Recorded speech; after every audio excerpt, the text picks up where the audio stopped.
റോണി, ഇതിലൊരു പ്രധാനപ്പെട്ട കാര്യം നമ്മൾ ചില ഫാക്ടേഴ്സൊക്കെ സൂചിപ്പിച്ചു. ഇന്ന് പി വി അൻവർ എന്ന MLA എടുത്താൽ ഇടതുപക്ഷവുമായി ഭിന്നിച്ച് അല്ലെങ്കിൽ ഇടതുപക്ഷത്ത് നിന്ന് വഴിമാറി സ്വതന്ത്രനായി നിയമസഭയിലിരിക്കുന്ന അൻവറിനെ നമ്മൾ കണ്ടു.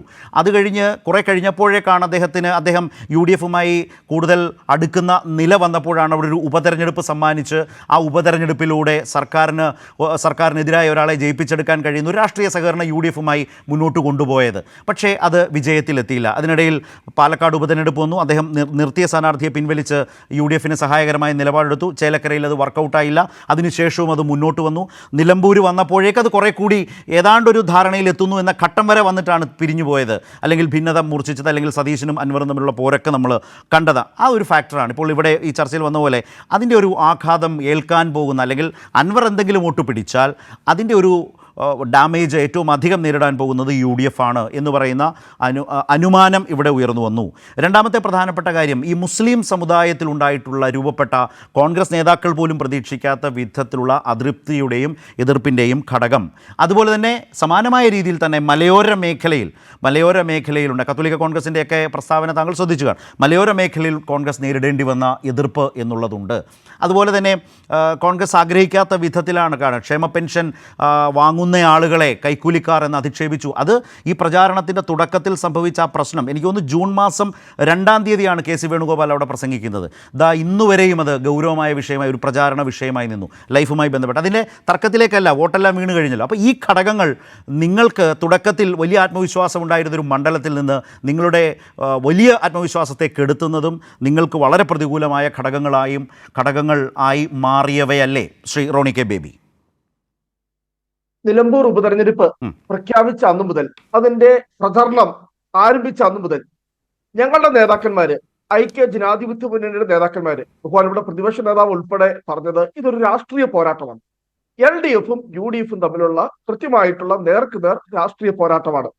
അപ്പോൾ ഈ 2ാം പിണറായി വിജയൻ സർക്കാർ അധികാരത്തിൽ വന്നതിന് ശേഷം നടന്ന ആദ്യത്തെ തൃക്കാക്കര ഉപതെരഞ്ഞെടുപ്പ് മുതൽ ഈ നമ്മൾ കണ്ടുവരുന്ന ഒരു പാറ്റേൺ ഉണ്ട്. ആ പാറ്റേൺ തന്നെയായിരിക്കും ഈ നിലമ്പൂർ തെരഞ്ഞെടുപ്പിലും സംഭവിക്കാൻ പോകുന്നത്. അതിൽ രസകരമായ പാറ്റേൺ ഉണ്ട്. സിറ്റിംഗ് സീറ്റുകൾ നിലനിർത്തുകയാണ് ചെയ്തത്. തൃക്കാക്കര സിറ്റിംഗ് സീറ്റ് നിങ്ങൾ നിലനിർത്തി, പുതുപ്പള്ളി സിറ്റിംഗ് സീറ്റ് നിങ്ങൾ നിലനിർത്തി, പാലക്കാട് സിറ്റിംഗ് സീറ്റ് നിങ്ങൾ നിലനിർത്തി, ചേലക്കര സിറ്റിംഗ് സീറ്റ് LDF നിലനിർത്തി. താങ്കൾ പറഞ്ഞത് ശരിയാണെങ്കിൽ നിലമ്പൂർ എന്ന സിറ്റിംഗ് സീറ്റ് LDF നിലനിർത്തും.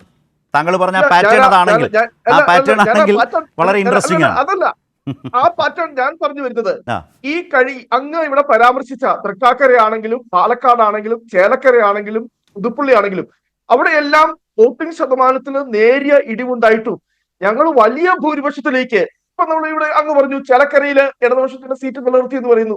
നിങ്ങൾക്ക് 39,000 ഉണ്ടായിരുന്ന മാർജിൻ ഞങ്ങൾ 12,000 കുറച്ചു. തൃക്കാക്കരയിലാണെങ്കിൽ പാലക്കാട് തന്നെ ഒരു ഉദാഹരണം പറയാം. പാലക്കാട് 2021 75.27 വോട്ടിംഗ് ശതമാനമെങ്കിൽ ഉപതെരഞ്ഞെടുപ്പിൽ 70.41 പക്ഷെ ഞങ്ങളുടെ മാർജിൻ 3000-ൽ നിന്ന് 18,000 വന്നു. അപ്പോൾ വളരെ കൃത്യമായി ഞാൻ ഉദ്ദേശിച്ച പാറ്റേൺ എന്ന് പറയുന്നത് ഇതിനകത്തെല്ലാം കാണുന്നത്, അത് തൃക്കാക്കരയാണെങ്കിലും അല്ലെങ്കിൽ ഈ പറയുന്ന പാലക്കാടാണെങ്കിലും ചേലക്കരയാണെങ്കിലും എല്ലാം കാണുന്നത് കൃത്യമായിട്ടുള്ള ഒരു ഭരണവിരുദ്ധ വികാരമാണ്. അപ്പോൾ ഞങ്ങൾ ഈ പറയുന്ന 9 വർഷമായി കേരളം ഭരിച്ചുകൊണ്ടിരിക്കുന്ന LDF സർക്കാരിന്റെ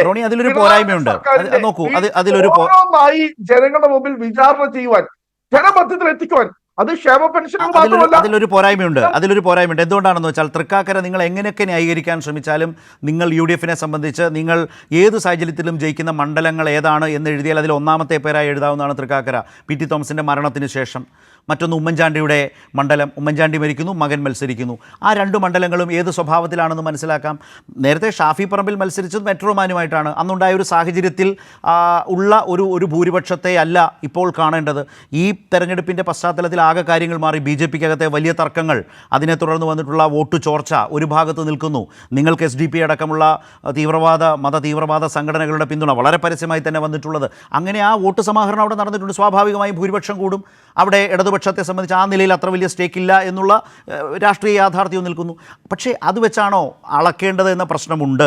ചേലക്കരയിൽ നിങ്ങൾ ഉന്നയിച്ച ഈ വിഷയങ്ങളൊന്നും നിങ്ങൾക്ക് ജയത്തിലേക്ക് കൊണ്ടുപോകാൻ കഴിഞ്ഞില്ല. ഇപ്പോൾ ശ്രീ അനിൽകുമാർ ചോദിച്ചത് എന്താണ്, നിങ്ങൾ ഈ വിഷയങ്ങളൊക്കെ പറഞ്ഞു, K-ഫോൺ നിങ്ങളവിടെ എന്തെങ്കിലും ആരോപണം ഉന്നയിക്കാനോ അത് വിഷയമാക്കി നിലനിർത്താനോ നിങ്ങൾക്ക് കഴിഞ്ഞോ? അതുപോലെ തന്നെ AI ക്യാമറ അദ്ദേഹം ചോദിച്ചില്ലേ, ഏതെങ്കിലും മന്ത്രിക്കെതിരെ നിങ്ങൾക്ക് പ്രചാരണ വിഷയമായി മുന്നോട്ട്, അങ്ങനെയില്ലെന്നേ. ജനറലി ഇങ്ങനെ സർക്കാർ മോശം എന്ന് പറയുന്നതേ ഉണ്ടായിരുന്നുള്ളൂ. അതൊരു ഏറെക്കുറെ വസ്തുതയുമല്ലേ റോണി?